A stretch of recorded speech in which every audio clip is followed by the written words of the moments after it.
항상 월요일에 독서 어휘 테스트, 수요일에 독서 하기로 했죠? 맞죠? 독서 수능식 오지선다 테스트, 금요일에는 이제 EBS 문학 변형 문제 테스트 볼 거거든요. 이렇게 이제 다시 한번 강조합니다. 이제 다음 주는 5작품이 후보로 오르는 거죠. 오늘 최소한 3개는 끝낼 테니까 보리필이, 여기 이제 거짓 이별, 그리고 다음에 이제 맹세까지 3개에다가 지난주에 나간 2작품까지 월훈 여승까지 5작품이 후보예요. 이 가운데 출제하겠습니다. 변형 문제 오지선다가 되겠습니다. 됐죠? 오케이? 됐죠? 자, 한용운의 거짓 이별입니다. 제목을 보시면은 이제 이별이라고 하는 게 시적 상황이라는 거 알려준다. 자, 시적 상황을 알려주는 제목 속에 의미심장한 표현이다. 근데 이걸 수식하고 있는 말이 거짓이라는 걸로 봤을 때 둘 중에 하나를 예상해 볼 수 있죠. 특히 연예인들 같은 경우 공개 연애 힘들기 때문에 실제로 만나고 있으면서도 공식적으로는 뭐 결별 상태라고 선언만 하는 경우가 있잖아요. 선언만 있고 실제로는 뒤에서 만나는 것일 수도 있고, 거짓 이별이라는 게. 또 하나는 뭡니까? 한쪽, 둘 다 헤어진 게 맞는데 한쪽이 미련을 못 버렸거나 스토커적 기질이 있어가지고 인정을 못하는 경우도 있을 수 있죠. 분명히 헤어졌거든요. 헤어졌는데 자기는 헤어지지 않았다고 믿는 거야. 그러니까 아침쯤 계속 전화하고 막 카톡하고 막 경찰서에 끌려갔을 때 아니라고, 뭐 웃으면서 막 경찰한테 아니라고, 지금 우리 지금 일부러 그러는 거라고 많이 놀라셨죠? 이러면서 막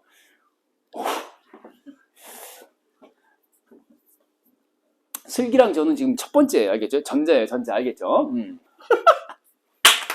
좋아요, 좋아요. 너무 좋아요. 자, 그림 들어갑니다. 자, 거짓 이별 갈게요. 부끄럽네요. 거짓 이별. 자, 대상이 누군가요? 이별한다. 누구랑 지금 이별한 상태입니까?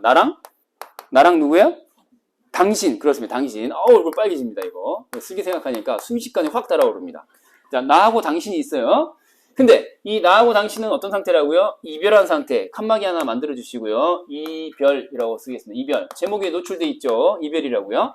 근데 나의 태도를 잘 보셔야 되는데 이별에 대한 태도 1번입니다. 일단 이거 거짓이야 라고 억지 주장을 펴고 있는 거거든요. 1번 거짓이다. 이분은 후자예요. 전 전자인데, 전자가 확실한데 이분은 후자입니다. 그래서 자, 빨간 펜으로 한번 적어 보도록 하겠습니다. 이별이라고 하는 것은 객관적인 현실이다. 한번 써볼게요. 객관적 현실. 진짜로 이별한 거 맞거든요. 근데 이걸 부정하려는 태도예요. 거짓이라고. 그래서 주관적 인식이라고 써볼게요. 주관 인식. 주관적인 인식이다. 그러면 이건 사실과 부합해요 하지 않아요? 부합하지 않는 거죠. 사실은 헤어졌는데 그냥 억지로 헤어지지 않았다라고 이제 부정을 하고 있는 거거든요. 자, 그 다음에 두 번째로 가면은 자, 떠나갈 것이다 라는 표현을 쓰거든요. 떠남. 좀 더 나아가는 거죠. 우리 헤어진 거 진짜로 헤어진 거 아니고요. 그리고 이 물리적으로 떨어져 있는 거, 물리적으로 이렇게 서로 다른 곳에서 지내는 거, 이런 상황조차도 끝나게 되리라는 믿음이 있어요. 자, 그래서 떠남 밑에다가 괄호 처리하고 끝남이라고 쓸게요. 시 속에서는 떠날 것이라고 나옵니다. 떠난다라고 나오는데 당신이 떠난다가 아니라 주체가 이별이야, 이별. 이별이 떠난다. 뭔 소리야? 이별이 끝날 것이다 는 믿음이 있어요. 그런 희망이 있고. 됐죠? 자, 그래서 자, 이렇게 되면은 두 번째 태도 나왔고요. 세 번째 태도 마지막. 이 이별이라고 하는 것이 가고 나면은 3번. 가고 나면은 죽음이라는 것이 올지도 몰라요. 오싹. 자, 양방향 화살표 만들어 두시고요. 죽음이 오기 전에, 더 늦기 전에 이별의 상황을 끝냈으면 좋겠다라는 바람을 넣어서 태도를 드러내는 죽음이라는 시어가 나옵니다. 오케이? 그러니까 이별을 가지고 가면 뭐예요? 죽음을 가지고 온다라는 표현이 나와요. 주체를 탁 생략한 다음에 유추를 막 하게 하는 건데, 이게 무슨 말일까요? 죽음이 온다는 얘기는 이별이 빨리 끝났으면 좋겠다. 언제? 죽음이 오기 전에. 이런 바람, 소망이 있는 거거든요. 오케이? 자, 그러면은 이제 이 친구. 자, 정리됐죠? 간단하게 이제 정리했고요. 그 다음에 이제 요거 하나, 아래 화살표, 그 다음에 위로 화살표 하나, 2개 만들어 보도록 하겠습니다. 예, 그리고 나서 이제 밑으로 시에서 쭉 내려가시면은, 자, 도화, 어쩌고저쩌고, 구름 막 나오는데, 요 구절을 염두에 두고 지금 그림을 그리는 거거든요. 머리가 나오고 마음이 나옵니다. 그쵸? 그리고 뭐가 나와요? 피가 나오고 눈물이 나오거든요. 그래서 여기다가 머리라고 쓰시고요. 머리. 그 다음에 아래 피라고 쓸게요. 피. 머리하고 피는 부정적인 의미로 하강 이미지로 소멸의 이미지로 쇠락의 이미지로 되어가는 것인데 자, 이 상승의 이미지로 플러스 긍정적 이미지로 가는 건 오른쪽에 마음이고 그 다음에 또 그 아래 눈물입니다. 자, 무슨 말이냐면은 자, 육체적 존재는 쇠락해가고 노화에 갈지라도 정신적인 태도는 변하지 않는다 라는 강력한 의지를 드러내는 거거든요. 그래서 여기는 색깔 다른 걸로 의지라는 단어를 추가해 보도록 하겠습니다. 자, 이게 이제 은연중에 여기에 담겨 있는 거죠. 떠날 것이라고 믿는데 그렇게 되도록 만들고 싶은 의지까지도 있어요. 본인의 변함없는 사랑, 의지 이런 게 이제 여기에 내포되어 있다라고 하는 거를 같이 기억해 주시면 좋을 것 같아요. 자, 이렇게 해서 이제 그림으로 한껏 정리 마쳤고요. 어떤 시인지는 알겠죠? 이별을 대하는 우리들의 자세 가운데서 심히 우려스러운 자세의 일종이 되겠습니다. 이런 태도 좋지 않아요. 요거 범죄로 연루될 수 있습니다. 여기 범죄로 비화될 수 있습니다. 조심하셔야 돼요. 근데 사실 생각해보면 이별은 어떻게 보면 좋은 거거든요. 역설적으로. 더 아름다운 분 만날 수 있어요. 진짜로. 아, 진짜. 근데 나는 왜 영영 못 만나냐고? 그러니까 미스테리입니다. 다들 궁금해합니다. 저 사람은 사지 멀쩡하고 저렇게 멋진데 왜 못 만나는? 멀쩡하지 않습니까? 자, 가겠습니다. 당신과 나와 이별한 때가 언제인지 아십니까? 까 하면은 귓절 맴도는 서웨탄 멜로디가 있어요. 니까냐 꾸리오랴 까. 아이들이 부끄러워하기 시작합니다. 니까냐 고리오랴 까까지 있었잖아요. 요건 이제 우리가 조기선발반에 들어왔던 친구들은 익히들을 알고 있는데 현미님 기억납니까? 와, 아니라고 하네요. 자, 서리법. 서리법의 기본이 의문형이잖아. 서리법이라는 게 아니라 의문형 종결음이야. 이게 전부 다 뭐라고요? 의문형 종결음이 대표적인 거. 이 정도는 수술 나와야지. 의문형 종결어미를 나타내는 건데 수능이 나올 때는 뭐 의문형 종결어미를 활용하여 라고 풀네임으로 나온 적도 있고 아니면은 보통은 어떻게 나와? 의문형의 문장을 활용하여 이렇게 이제 나오기도 하고. 오케이? 근데 이제 궁극적으로는 이제 서리적인 표현 답정너다. 답정너라고 말할 수 있어요, 없어요? 당신과 나와 이별한 때가 언제인지 아십니까? 라고 물어봤는데 자 그냥 단순 물음으로 봐야겠네요. 서리법 왜 적었니? 밑에 나오는데. 자, 서리 지워. 당신과 나와 이별한 때가 언제인지 아십니까? 라고 물었습니다. 의문형이라고 단순히 그냥 적겠습니다. 예. 이별의 상황을 인식하는 거죠. 이별의 상황 자체를 인식하는 것이다. 이렇게. 언제인지 아십니까? 이별했다라는 거죠. 자, 그래서 당신에다가 동그라미 하시고 플러스 표 시작하신 다음에 이별에다가 괄호 처리 시적 상황 다시 한번 체크하시고 자, 마이너스. 자, 가령 우리가 좋을 대로 말하는 것과 같이 그래서 이런 표현이 나오는 거야. 우리가 지금 좋을 대로 남들은 뭐 믿든 안 믿든 우리끼리 좋을 대로 말하는 것과 같이 현실을 부정하는 거죠. 거짓 이별이라 할지라도 자, 형광펜으로 색깔 거짓 이별 그리고 넘버링 합니다. 1번 빨간 펜 1번 하시고 자, 이별을 대하는 태도 거짓이다. 이건 아니야. 그래서 현실 부정이라는 말을 써보도록 하겠습니다. 현실 부정. 주관적이야 객관적이야? 주관적 인식이 그러하다. 주관적 인식이다. 인식상의 현실 부정 태도 이렇게 정리할 수 있겠네요. 자, 됐죠? 그 다음에 자, 나의 입술이 자, 당신의 입술이 닿지 못하는 것. 자, 그림에다가 좀 추가할 텐데요. 자, 다시 나 그림 그려주시고요. 당신 그림 그릴 텐데 요렇게 좌우로 그림 그릴 때 주의할 점. 시적 화자가 남자일 것 같아요? 여자일 것 같아요? 시인이 한용운 선생이라는 것에 주목하면은 아마 여성이겠죠, 여성. 그래서 흩날리는 머리칼. 심플하게 한번 표시해 보시고 그 다음에 두드러진 입술. 자, 불이에요, 입술이에요? 입술이에요. 입술 표시해 주시고 불 사이에 입술이 닿을 수 있다, 없다? 닿을 수가 없다. 이렇게 이제 나와 있어요. 괄호 처리 하겠습니다. 그림에다가 덧붙여서 그림 그려놓고요. 이런 걸 세 글자로 뭐라고 합니까? 이런 거 세 글자로. 자, 어떤 느낌입니까? 입술이 입술과 닿지 못한다. 기억도 안 나요. 입술은 어떻게 생겼습니까? 기억이 나지 않습니다. 뭐 알아야 다쳐. 기억이 나지 않네요. 어떻게 생겼죠? 아무튼 세 글자. 그렇습니다. 좋습니다. 단절감. 단절감을 이렇게 표현한 거죠. 닿을 수 있다 없다. 닿을 수가 없습니다. 이 상태 가로막혀 있어요. 자, 그 다음에 밑으로 내려가서 이 거짓 이별은 언제나 우리에게서 떠날 것인가요? 그랬는데 언제쯤이 되어야 떠날 것이냐 라는 의문형을 쓰고 있죠. 그래서 다시 한번 씁니다. 뭐라고요? 의문형이라고. 가의 동그라미라 하겠죠. 의문형입니다. 의문형. 의문형을 쓰고 있고요. 자, 그리고 이제 의문형을 통해서 빨리 떠났으면 좋겠다라고 하는 소망. 그래서 이별 끝, 만남 시작. 다시 만난다니까 두 글자로 뭐예요? 재회. 재회 소망을 나타내주는 의문형이라고 말할 수 있겠죠. 자, 언제나 할 때 나를 자, 띡하고 쯤이라고 해보시면은 확실해지죠. 아, 이 거짓 이별은 언제쯤 우리에게서 떠날 것인가요? 이렇게. 이해되죠? 자, 그래서 한 해, 두 해라고 이제 뒤에 나오는데 일단 괄호 처리하신 다음에 위로 올라가셔가지고 지금 요에다가 밑줄 두 번 한 번 하신 다음에 요에 밑줄 두 번 하신 다음에 같은 맥락인데 위로 올라가시면은 분명하게 이제 나오죠. 습니다체, 그쵸?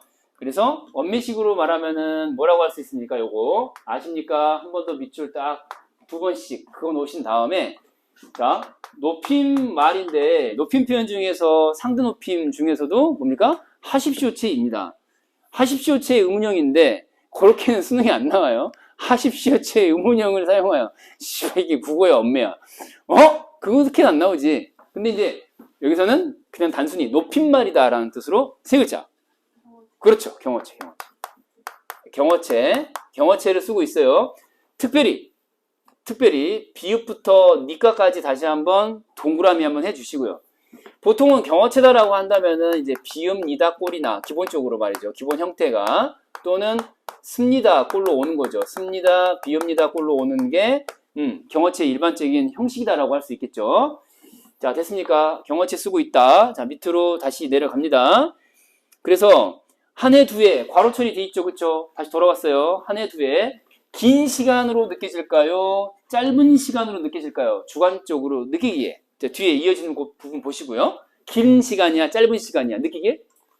긴 시간, 그렇죠, 긴 시간. 이별의 시간을 되게 길게 느끼고 있는 거예요. 그래서 얼마, 보세요. 아니 된다고 할 수가 없다라고 했으니까 그럼 무슨 말이에요? 아니 삐리리가 없다 그랬으니까 진짜 오래됐다 이렇게 이제 말할 수 있겠죠. 그래서 강조하고자 하는 거는 오랜 시간, 시간이 1년, 2년이 나한테는 10년, 20년 느낌이다 이렇게 이제 강조하는 것이겠죠. 다시 말해서 이별의 시간을 되게 주관적으로 오랜 시간이라고, 긴 시간이라고 느끼는 태도를 이제 확인할 수가 있겠습니다. 됐죠? 자, 근데 이제 그런 거를 이런 식으로 대조, 그 다음에 대꾸, 대조대꾸, 대조대꾸를 통해서 이제 두 행으로 드러내고 있는 것인데요. 태연님, 잘 보고 있죠? 자, 선생님 볼을 보시면요. 잠깐만요. 자, 이 교육상 필요합니다. 시를 이해하는데 필수적입니다. 제 볼의 상태를 나타내는 두 글자가 나와 있네요. 뭡니까? 도화입니다. 도화. 도화가 뭐죠? 피치. 피치. 복숭아입니다. 복숭아꽃. 복숭아꽃이라고 한다면 연상되는 게 뭡니까? 연분홍 빛이다. 발그레? 그렇습니다. 젊음입니까? 늙음입니까? 젊음이죠. 젊음을 비유적으로 표현한 것이겠죠. 비유. 젊음. 반응은 냉랭합니다. 비유. 젊음이에요. 젊음. 그러니까 보통 젊은 사람을 나타낼 때 볼의 상태가 젊어서 혈색이 막 돌아. 막 피가 막 확 도니까 뭐야? 발그레한 거죠. 늙으면은 창백해지고. 선생님 지금 어때요? 발그레 하잖아요. 왜 그래? 그래요 지금 표정이? 자, 두 볼에다가 괄호 쳐주시고요. 도화의 동그라미. 젊음. 플러스에 마이너스야. 플러스. 근데 젊은 상태의 볼 상태가 말이죠. 막 망가지는 거죠. 이게 휙 지나간 다음에 뭐가 돼버려? 낙화. 낙화에다가 세모 처리 마이너스. 물론 낙화에 대한 긍정적 의미 부여 시에서 나오기도 하지만 여기서 마이너스가 분명하죠. 왜냐면은 무정한 물질이 원인이 된 결과이기 때문에 그렇습니다. 뭔 소리입니까?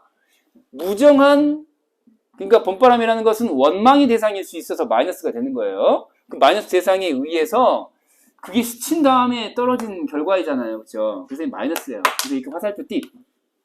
늙음. 그래서 낙화는 떨어진 꽃인데 역시 비유라고 말할 수 있겠죠. 그렇죠? 늙음의 상태를 혹은 뭐 죽음이 가까워진 혹은 죽었다거나 다 될 수 있겠지만 맥락상 늙음이라고 이제 간주해 본다면 늙음의 상태 비유한다 낙화, 젊음의 상태 비유한다 도화. 꽃이고 꽃이잖아요. 그렇죠?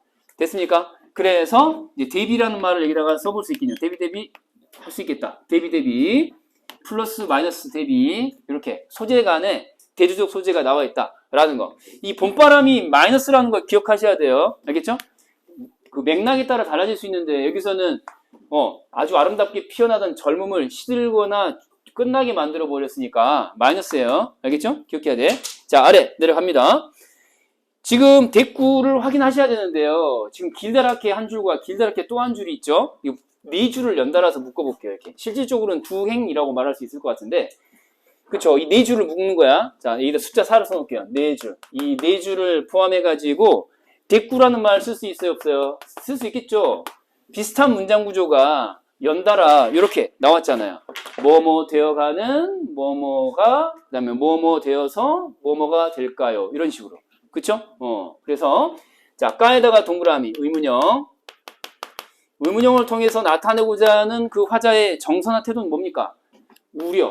그쵸? 와, 이별의 상태 이렇게 지속되다가 나 늙어 빠지게 되면 어떡해요? 이런 거잖아요. 걱정. 그 다음에 그렇게 되어가는 현실에 대해서 안타까워한다, 우려한다, 걱정한다. 이렇게 이제 정리할 수 있겠네요. 됐죠? 자, 계속 갑니다. 밑으로 가시면은 회색이 되어가는 두 귀밑 괄호 처리 딱 하시고요. 여기서 두 귀밑은 머리칼 정도로 생각하시면 되겠어요. 귀 밑에 있는 그 나풀나풀 머리칼입니다. 그 머리카락이 푸른 구름으로 빗대 표현되어 있거든요. 플러스에 마이너스예요. 푸른 구름. 플러스가 되겠죠. 플러스. 젊음이야, 늙음이야. 젊음이죠. 역시 비유인데 젊음을 이렇게 비유해서 나타낸 것이다. 푸른 구름. 다음에 이제 사소한 것인데 푸른 데다가 물결표 하신 다음에 자, 요거 색채어다. 맞아요, 틀려요? 맞죠? 생체 이미지 또는 색채어라고 말할 수 있고요. 푸릇푸릇한 젊음. 여러분, 젊은이들을 두 글자로 뭐라고 합니까? 황혼 말고 청춘. 그래서 푸른색은 젊음을 뜻하는 거예요, 여기서. 자, 쪼이는 가을. 가을 때문에 사실 이 가을볕 때문에 바랜 결과 백설이 될 것을 우려하고 있는 거잖아요. 그쵸? 그러면 역시 이 가을 볕도 플러스에 맞았어요. 마이너스가 되겠죠. 가을 볕도. 왜냐면은, 자, 어떤 결과를 초래하니까요? 백설이라고 하는 결과를 초래하니까요. 늙음이야, 젊음이야. 백설. 당연히 늙음이죠. 비유. 늙음. 여기서 이제 하나가 더 추가가 되는 건데, 빵꾸, 똥꾸, 대꾸. 빵꾸, 똥꾸, 대꾸. 가운데 대꾸 있으면서 대비, 대조라는 말인데, 특히 색깔 다른 걸로 이제 네 글자 쓸 거예요. 특히 요거 밑줄 두 번 다시 한번 푸른 그 다음에 백자에다가 밑줄 두 번 하시면은 그러고 보니까 백설할 때 백자가 무슨 백자예요? 그렇죠. 흰 백자죠. 그래서 흰 눈이 돼버린다. 머리칼에 눈이 내린 것처럼 비듬이 많다 아니죠? 늙었다. 흰 머리칼이다. 이거죠. 네. 흰 눈. 그래서 흰색이 있고 그다음에 뭐예요? 푸른색이 있기 때문에 색채 대비다라고 말할 수 있어요. 꼭 검정색하고 흰색이 있어야 대비 아니에요. 그죠? 두 개만 있으면 무조건 대비예요. 색채 대비. 자, 체크하셨고요.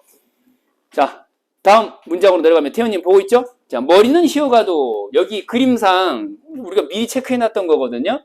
자, 마이너스 뭔가 쇠락의 이미지, 그쵸? 죽음의 이미지, 소멸의 이미지와 관련된 두 개의 표현과 반대편에 있는 표현 두 가지가 또 있습니다. 체크하겠습니다. 머리, 동그라미 하지 마시고, 자, 휘어가도의 밑줄 그을 거야. 휘어가도. 자, 그 다음 밑에 식어가도 밑줄. 이 상태를 나타낸 말들이 전부 플러스야, 마이너스야? 마이너스예요. 젊음이야, 늙음이야? 늙음. 그쵸? 그래서 이렇게 또 역시 대꾸인 것인데, 머리에 다시 동그라미, 피 동그라미 해볼게요. 이 둘의 공통점 일반화 시켜가지고 두 글자로 나올 수 있습니다. 선제. 잘 생각해. 오른쪽에는 마음이 있다는 것에 유념하셔가지고 오른쪽에는 대조되는 마음이 있어요. 그 왼쪽에 있는 두 개를 묶어서 상위 개념으로 뭐라고 말할 수 있을까요? 마음의 반대편에 있는 어떠한 것. 마음을 정신이라고 한다면 이쪽은 육체. 자, 요런 게 이제 선생 잘 만난 결과입니다. 선생은 계속 문제를 만들어줘요. 육체는 자, 시다. 식어간다. 무슨 말이에요? 다운 되는 거 아니에요? 육체가 노화를 겪더라도 늙어간다. 노화. 늙을 노자 아니에요. 그쵸? 노화를 겪더라도. 또는 뭐 손지에 좀 평가원 교수님들이 좀 아는 척 할 수 있죠. 노쇠, 뭐 이렇게, 노화, 이렇게 할 수 있죠. 뭐, 쇠약, 뭐 이런 거, 쇠약이라는 말 쓸 때, 쇠약해진 반면, 그럼에도 불구하고, 버시아번. 그러나, 마음은 그랬으니까, 마음하고 눈물은, 선생님, 눈물도 신체적인 반응이고 육체와 관련된 어떤 물리적인 결과물인데 어떻게 정신으로 묶을 수 있죠? 그 이면에 있는, 그 저변에 깔려있는 정서는 슬픔이라는 정서, 혹은 여기서는 슬픔이 아니죠. 여기서는 슬픔이라기보다 열정. 그러니까 눈물이 있다는 건 뭡니까? 아직 살아있다는 거거든요. 생명 활동의 일부야. 눈물을 흘린다는 게. 밖에서 교통사고가 나가지고 누군가가 확 차에 치였어. 확 죽은 거야. 이러면 늙은 거예요. 막 이러면 아직 젊은 거죠. 아, 네, 좋습니다. 적어볼게요. 정신상으로는 아직 강건하다. 뭐, 혹은 뭐, 의지가 있다. 뭐, 이런 표현 쓸 수 있겠죠. 자, 정리합니다. 육체적인 특징들, 마이너스. 정신적인 특징들, 붉어간다, 밑줄, 플러스. 자, 더워간다, 밑줄, 플러스 하시는 거예요. 아직 열정이 남아있다는 거거든요. 여기 특히 열정이라는 말을 쓰는 열정. 젊은 사람이 파워풀하고 열정이 있는 것이죠. 자, 그래서 이제 이런 정도로 써두시고, 대꾸이자 또 뭐라고요? 대비, 대조라는 말을 또 써두시란 말이에요. 됐죠? 정신적 요소와 육체적 요소 사이에 관계 문제가 되겠어요. 정리하면 뭐죠? 하고 싶은 말이 뭐예요? 나는 육체적으로 늙었더라도 정신적으로 아직 의지가 넘쳐나는 존재다. 이 말은 무슨 말이에요? 나는 아직 자, 변화한다, 변화하지 않는다. 변화 X, 나는 변하지 않는다. 강력한 의지를 갖고 변화하지 않는다. 나는 당신의 사랑이 변치 않는다. 이런 뜻이 되겠죠. 이해됩니까? 그런 얘기 하는 거예요. 자, 사랑의 언덕에는 사태가 나도 또 비유적 표현이 나옵니다. 언덕의 괄호, 바다에다가 괄호 하겠습니다. 언덕 괄호, 그 다음에 바다 괄호. 자, 이 녀석들이 전부 다 비유적 표현인데, 그쵸? 언덕 괄호, 바다 괄호 하시고요. 자, 이 녀석들이 전부 비유적 표현들인데, 자, 사랑을 언덕에다가 빗대 표현하고 있고, 희망을 바다에 빗대 표현하고 있죠. 자, 비유라고 일단 써보시고, 비유하고 있어요, 비유. 자, 근데 뭐뭐 하더라도 역접이 역접. 그렇기 때문에 사랑이라는 것이 사태를 맞는다. 사태 플러스 마이너스 상태가 되더라도 나의 희망은 죽는다, 여전히 남아있다, 뭐 움직인다라고 하는 거니까 물결이 뛰놀아요 밑줄 딱 그거 보시면은 이건 플러스가 되겠죠. 여전히 난 희망을 품는다, 품지 않는다? 품는다죠. 희망 동그라미. 자, 하는 거예요. 자, 여기서는 따로 쓰지 않았으나 희망에다가 형광펜으로 색깔을 일단 해둘게요. 희망. 그러니까 사랑이 사태라고 했는데 뭐 끝난다랄지 뭐 약화된다랄지 위기를 맞는다랄지 그렇더라도 나는 희망을 버리지 않는다는 거거든요. 됐죠? 자, 이제 거의 다 왔어요. 이것만 마치고 싶시다. 이른바 거짓 이별이 언제든지 우리에게서 떠날 줄만 알아요. 형광펜 색깔 드디어 왔습니다. 떠날 줄만은 알아요. 난 알아요. 떠날 줄만은 알아요. 자, 형광펜으로 색깔 하시고 이제 번호 붙입니다. 몇 번입니까? 떠남 2번이야. 2번. 자, 2번. 떠날 것을 믿어요. 야, 확신이란 말 쓸 수 있어요? 없어요? 있죠. 확실히 믿어요. 확신. 빨간 펜으로 쓰시고요. 자, 마지막으로 아까 그림상에서 3번 했던 거 뭐였죠? 죽음 있죠? 찾아가지고 형광펜 색깔 죽음. 그리고 번호 3번 붙이겠습니다. 번호 3번. 자, 죽음 색깔 3번. 자, 이거 의문점을 남겨놓고 쉬는 시간 갖도록 하겠습니다. 자, 이게 여기 밑줄만 일단 꺼놓고 가지고 가는데 가지고 온대요. 이별 가고 죽음이 온다. 그 느낌인데 생략된 주어가 무엇일까요? 자, 이거 생각하면서 쉬는 시간